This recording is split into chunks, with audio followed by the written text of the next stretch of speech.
You touched on Australia. The Aussie Millions in 2011, 721 entries, final table, 7th for 173k. Were you a bit disappointed or pretty pleased that you finished 7th out of such a massive field? Mainly happy because like that was the first time I've ever at that point made a big live final table, so it's such a buzz. And also like I was free rolling anyway because on day one I was chatting with Toby Lewis and he was kind of mugging off my live game, and I asked him to put his money where his mouth is, so he gave me 5-2 I think on making day 2 of the tournament, because in that tournament it's quite hard to make day 2. It's a long day 1. But I was like, okay, I'm going to do good in this one. He was like, no, you're not. I'm not swapping you or whatever. And I was like, what the, So we had a bet. So I bet I was like, what's your max amount? And he said 5k. So I bet max amount 5k at 5-2 that I make day 2, and made day 2 of a good stack. Actually, it was kind of stupid of me. Like, most people, if they got that much money running on it, more than the buying of the tournament, would sort of, play tight near the end of the day. But I was telling my whole table that I had this bet. So then I was just pretending I had basically had the nuts every hand and just re-raising them and going crazy. Even on the last hand of the day, John Eames was on my table and he knew about the bet and he raised under the gun. And, we always give John shit for being a tight player. He's raised under the gun. He's the only person who covers me at the table. I've locked it up. There's no need to get involved. And I just see King 4 suited in the calf and I had to free bet him and start barreling away, but he folded on the turn. So I was like, but I had absolutely nothing as well. So I showed him there and he was just like, you're an idiot. But yeah, so I won the bet and then made a deep run in the tournament. It was really fun. That tournament goes 6 max as well, which is my favorite game with on the final couple of days. So yeah, it was really cool. It was made the final table actually with James Keys, like well-known UK, blast from the past. And Patrick Antonius is on the final table as well, and I tried to bluff him. That was my big downfall. Tried to fight. To be fair, he tanked for a couple of minutes with trips, so it couldn't have been that bad a bluff. So I was trying to get him to fold a little bit of a worse hand than that. But yeah, so it was believable. But yeah, that was where it all started going wrong for me. And but still, it was a great score and an amazing experience. And my friends were there watching and stuff. So it gave me the live poker bug and made me want to play more.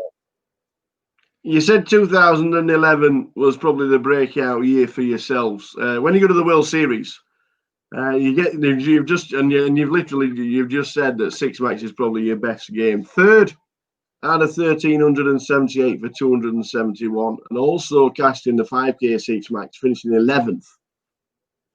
Incredible scores, and then 12 days later, so these 3 events are just going on and on and on. You just missed out on a bracelet, 2nd out of 474 in the 6 max 10k. 3 massive scores, but obviously the bracelet and the runner up. Was that a highlight low at the time? No, definitely a highlight. Like the bracelet didn't, obviously it would have been nice, but it didn't mean as much to me then as it would a couple of years later, kind of thing.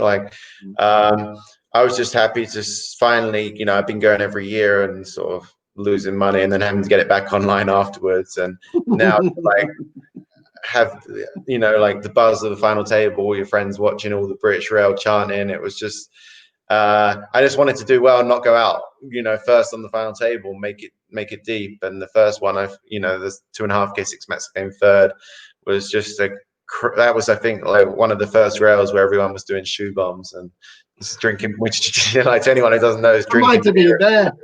Yeah, drinking beer out their shoe and going crazy. And I remember actually I had kind of fucked me over on one hand because we were 3 left. And I played this hand where I was in the 9 seat and the guy I was playing was in the 1 seat. I don't know why we didn't all move around.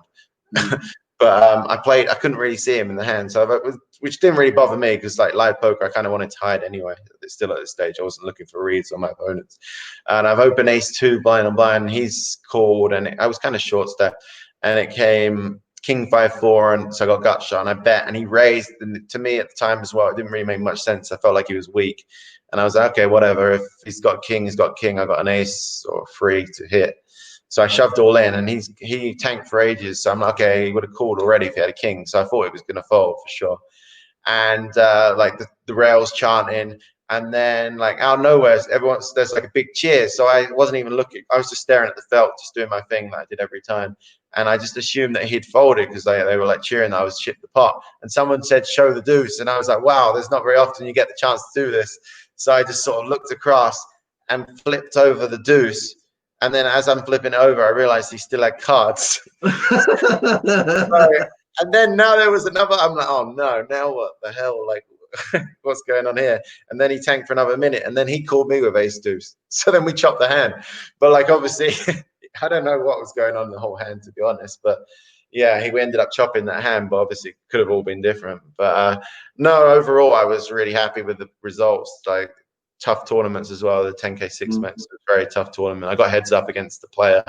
I played online a lot of the time, so it wasn't someone that I felt like I had a big edge against. And we played a marathon match, had to come back the next day and finish it off. But yeah, it just didn't work out for me in either of those at the end. But I was still really happy just to be cashing and making runs and final tables. It just felt unreal, you know. It was almost like back to when I first started playing online and started winning. It was back to that feeling, because it had been so long in live poker that I'd been playing and not really doing anything. So to finally start making runs was just an amazing feeling. Was kind of better than if I'd have just come straight into live poker and started winning instantly. It wouldn't have been nearly the same rush. Well, you obviously 2011, and it is just such a fantastic year for yourself, and it'll always be etched in the memory. But it was the first time that the World Series Poker Europe wasn't in London. It moved to Cannes in France. And second again. I work on that heads up game. Nah, this was crazy as well, because I kind of felt like I had massive unfinished business in this tournament, because when it was at the Empire Casino in London, one of my first big live poker runs, like, it was a really long tournament as well. We were on, I think it was day 4, and we're still winning the money. But I had a big stack on the bubble, and I was feeling really good, really confident. And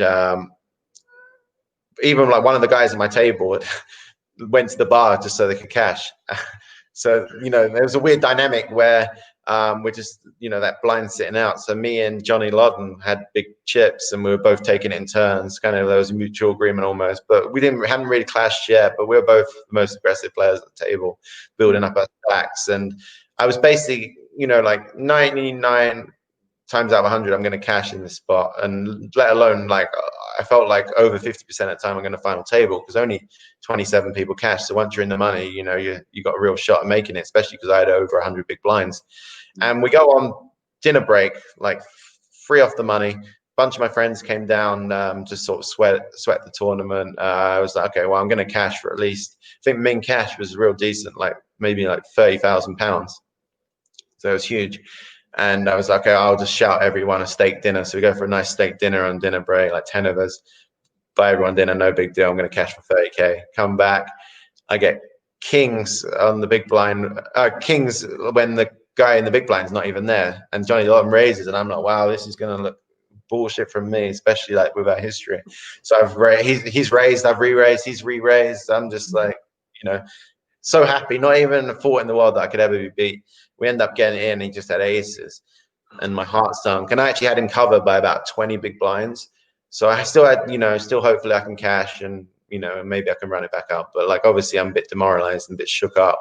And I played this hand where this guy 3x'd it under the gun, this Scandinavian guy, but everyone 3x back then. And I pocket nines, and he'd been in enough hands, and I decided, I'm not going to fold the cash. I'm going to go for it here, and I'll just go all in. But in my head, I was like, okay, I'm just going to re-raise half my stack because it will look stronger than going all in. I don't know.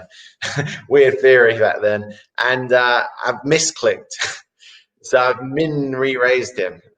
And he's like, how much more? And, like, you know, he's made 10K, and they're like 6K more. So I was like, oh my God. Just kind of trying to keep a straight face. And he like tanks for a bit, and then he calls. I'm like, okay, just come a low flop.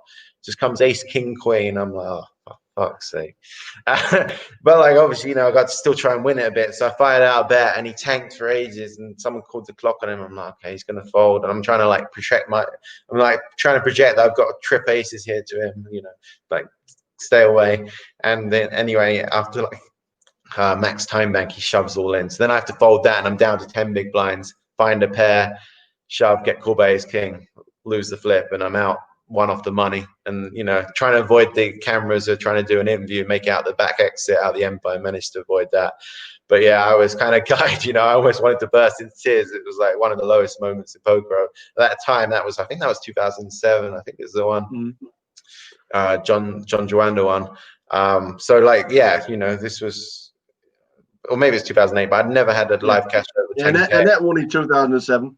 Okay, yeah, so it's 2008. So literally, like you said, my first cash was 2008, and so now this would have been like my third cash. I could have won the tournament for over, you know, like 1.5 million or whatever it was for first. I don't even know, but yeah, I ended up playing for 4 days and got nothing. And then there was EPT London the next week. I was so over it, I wasn't even going to play though, so I didn't plan on playing that. And I've actually woke up on the day, and I've woke up at 9 a.m., which I never did because, you know, I was always playing online all through the night. I woke up randomly at 9 a.m., took it as a sign to go and play that tournament because I was like, I'm never normally up at this time. So I went and got on the waiting list, played the tournament, bubbled that one as well. And that was when I actually, me and All In Stevie and Paul Fulton, we all went to, I told them, all right, I don't want to play online poker for a while, no poker. So we went to Ayia Napa and had like a 3-week holiday there. Didn't even take my laptop. And that's like basically the longest break I ever took from poker. But yeah, I was on life tilt after those 2 tournaments. So especially the first one, just, it was the worst. So I always thought like I had unfinished business in the Europe main event. Like the actual WSOP main event just seems so unattainable because you have to beat thousands of players. Whereas this one, you know, the field size is a lot smaller, like 500 normally, but you know, it's a much tougher tournament. A lot. But I felt like this one was more winnable and a great structure, and I just was like, every year I was pumped for the tournament. So yeah, it was, to make a run at it was really cool.